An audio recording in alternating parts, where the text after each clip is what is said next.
नमस्कार, news 18 digital देख रहे हैं आप। आपके साथ मैं हूं विकास ब्रजेश सक्सेना।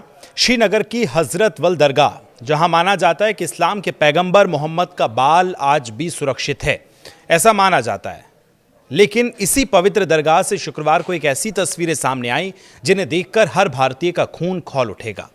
दरगाह में लगे राष्ट्रीय प्रतीक यानी अशोक स्तंभ को तोड़ दिया गया है। और अब सवाल यह कि आखिर राष्ट्रीय प्रतीक से इतनी नफरत क्यों है और किसे है? क्या सिर्फ धार्मिक भावना का मामला है ये, या फिर इसके पीछे देश विरोधी मंसूबे भी छुपे हैं?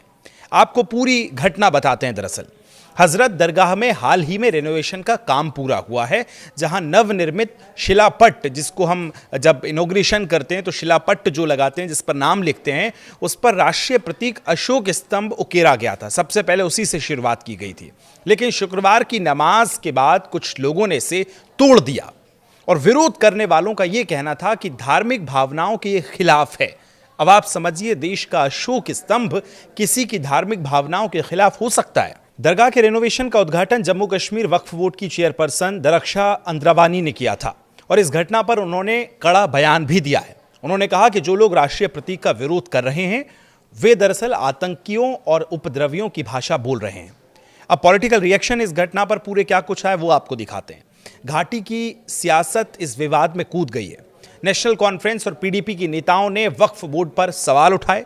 इल्तिजा मुफ्ती ने तो यहां तक कह दिया कि मुस्लिम समुदाय को जानबूझकर उकसाया जा रहा है, इसलिए वो लोग ऐसा कर रहे हैं।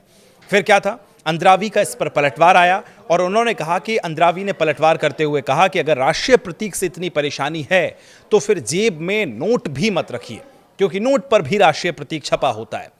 उन्होंने पुलिस और वक्फ बोर्ड को निर्देश दिया कि जब भी विधायक दरगाह पर जाएं तो उनकी तलाशी होनी चाहिए, ताकि उनकी जेब में राष्ट्रीय प्रतीक वाला नोट अंदर ना जा पाए।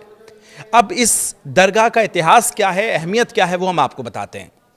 दरअसल श्रीनगर की डल झील के किनारे स्थित हजरत वल दरगाह में माना जाता है कि पैगंबर मोहम्मद का बाल आज भी असुरक्षित है, जिसे 1699 ईस्वी में यहां पर लाया गया था और इसे खास मौकों पर आम लोगों के दर्शन के लिए दिखाया जाता है।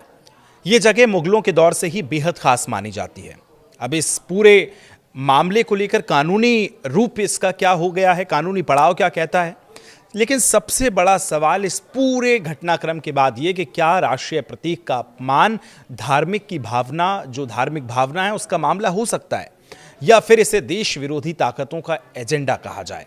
भारतीय कानून साफ कहता है कि राष्ट्रीय प्रतीक का अपमान करने पर 3 साल तक की सजा, की कैद या जुर्माना भी हो सकता है। अब लेकिन सवाल यह कि दरगाह की पवित्रता पर विवाद और राष्ट्रीय प्रतीक का अपमान, यह सिर्फ स्थानीय राजनीति का मुद्दा नहीं बल्कि देश की आत्मा पर चोट है। अब देखने वाली बात यह होगी कि क्या इस पूरे मसले पर सरकार क्या सख्त कदम उठाती है या फिर इसे महज विवाद कहकर छोड़ दिया जाएगा। इस पूरे मसले पर आप क्या सोचते हैं, कमेंट में जरूर बताएं। धन्यवाद।